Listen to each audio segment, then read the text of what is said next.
النهارده أنا موجودة في الهلال الأحمر المصري عشان تحضير المساعدات اللي بتروح لأهلنا في سوريا لمنهوب الزلزال وضحايا الزلزال ولمساعدتهم في كل الأمكنة، كل بقى الحاجات اللي انتوا تقدروا تبعتوها سواء تبرعات نقدية سواء تبرعات عينية زي ما انتوا شايفين الحاجات اللي بيحضرها الهلال الأحمر المصري وتروح تقريبا يوميا. المتطوعين شغالين هنا في الهلال في مركز الهلال يوميا بيجهزوا بينزلوا عربيات وبيفرزوا الحاجات اللي جايه وكل الحاجات اللي بتروح للاهالي سوريا كلها جديده كلها على اعلى مستوى علشان يقدروا ينعموا بحياه كويسه بعد ما يشوفوه. تعالوا دلوقتي هنحضر نشوف تحضير من التحضيرات اللي بتحصل للكراتين اللي بتروح لسوريا من الهلال الاحمر المصري. الحاجات دي اللي شاريها الهلال الاحمر المصري، يعني في ارقام للتبرع النقدي، وانا بنصح كل الناس اللي هتتبرع يا ريت تتبرعوا بالتبرعات النقديه علشان هنا الهلال هم عارفين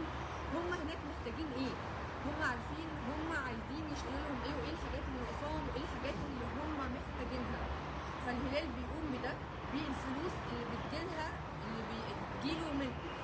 فارقام التبرعات 9770 ده انا بعت رساله فاضيه كده او رساله مكتوب فيها سوريا 9770 بيوصل 5 جنيه على طول على الحساب بتاع الهلال الاحمر المصري، او كمان في ارقام كتير جدا سواء فودافون كاش سواء فوري سواء في رقم تتصلوا عليه يجيلكم مندوب لحد البيت علشان لو هيكون في تبرع نقدي او عيني. تعالوا نحضر من التحضيرات الموجوده كتير المنتجات اللي موجوده زي ما انتم شايفين دي بتروح على سوريا اهالينا في سوريا. حاجات كلها نظيفه جدا حاجات كلها جميله جدا زي ما انتم شايفين على اعلى مستوى. في على فكره هوريكم دلوقتي افرجكم على التبرعات اللي موجوده من الناس بطاطين وحاجات كتير موجوده برضه افرجكم عليها. في برضه الملابس الاطفال علشان الجو طبعا هناك دلوقتي برد جدا جدا، طبعا موجود ملابس للاطفال كتيره جدا هتلاقوها موجوده في التبرعات. الهلال الاحمر المصري بيحرص جدا على انه يجيب كل الحاجات اللي ناقصه او محتاجينها الاهالي في سوريا منكوبي الزلزال. هنلاقي الكيت دي هفرجكم عليها، يعني خليني افضيها وافرجكم عليها وانا بعديها. الصوت واصل؟ الصوت واصل؟ ماسكه الصوت واصل؟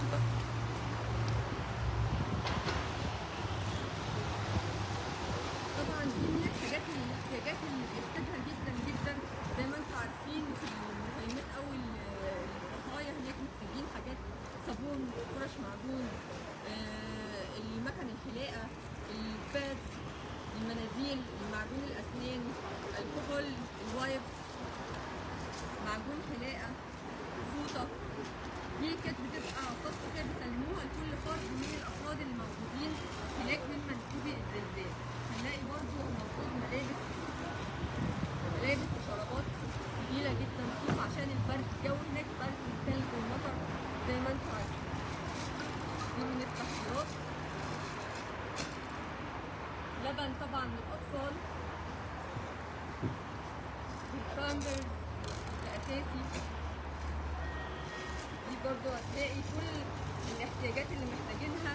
في طبعا الحاجات اللي محتاجينها جدا جدا جدا هفرجكم عليها وهقول لكم عليها دلوقتي. خلونا بعد ما احنا حضرنا كرتونه من الكراتين اللي هتروح ان شاء الله لاهالينا في سوريا، تعالوا نشوف ايه الاحتياجات اللي هم محتاجينها وايه اللي الهلال محتاجه منه. تعالوا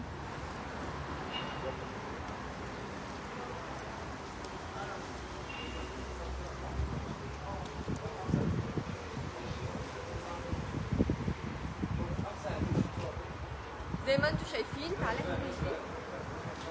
كل العربيات زي ما انتم شايفين محمله بالتجهيزات والمساعدات اللي رايحه لاهالينا في سوريا. هنلاقي اكتر من عربيه، كل العربيات هنا المكان كله مجهز والمتطوعين كلهم موجودين زي ما انتم شايفين شغالين ليل نهار متواصل بيشيلوا وبيحطوا وبيفرزوا تقريبا يوميا.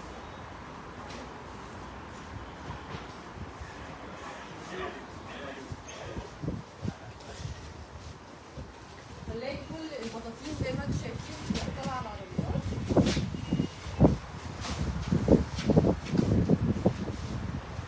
طبعا اكيد محتاجين متطوعين. الناس بتسال هل محتاجين متطوعين؟ اكيد الهلال الاحمر محتاجين متطوعين. انا متطوعه من متطوعي الهلال زي ما انتم عارفين. كل المساعدات دي والبطاطين دي بتجهز دلوقتي علشان تسافر وتروح على سوريا.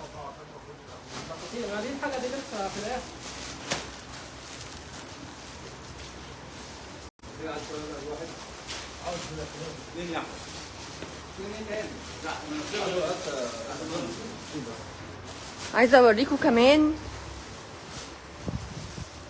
تأخير. ده مقر الهلال الاحمر المصري يا جماعه، زي ما انتم شايفين مليان كله من المساعدات والادويه والبطاطين وكمان المراتب زي ما انتم شايفين، والبامبرز للاطفال. ده كله بامبرز للاطفال، اللي الحفا والبطاطين.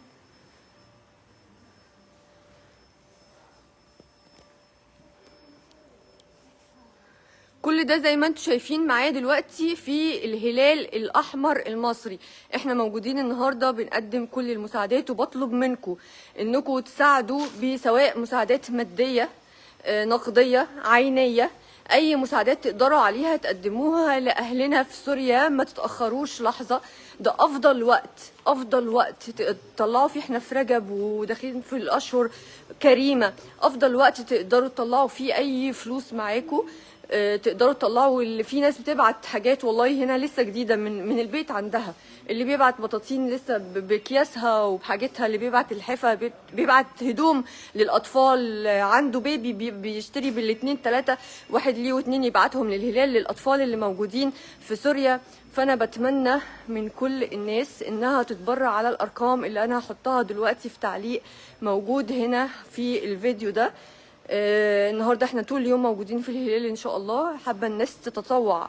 زي ما انتم عارفين انا متطوعه في الهلال من اكتر من سنه، من اكتر تقريبا سنتين ثلاثه وانا متطوعه في الهلال الاحمر المصري، وده يشرفني، وده اكتر وقت نقدر نقدم فيه مساعدات. هنزل لكم كل التفاصيل، وحبيت ان انا اخدكم جوله اوريكم هنا على قدم وساق شغالين ليل نهار في الهلال الاحمر المصري. المتطوعين يوميا شغالين بيشيلوا ويحطوا ويفرزوا في كل شيء بيجي لهم علشان يبعتوا الحاجه على اعلى مستوى والحاجه نظيفه جدا. دكتور رامي هنا حريص جدا جدا ان ما يتبعتش اي حاجه قديمه، ان ما يتبعتش اي حاجه مستعمله، ان ما يتبعتش، كل حاجه تتبعت لهم جديده وعلى اعلى مستوى.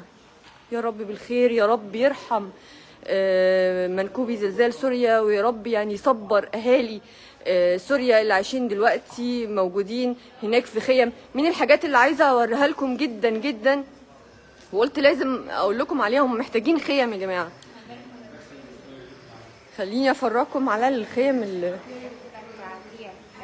طبعا في متبرعين هتلاقوهم موجودين هنا في الهلال.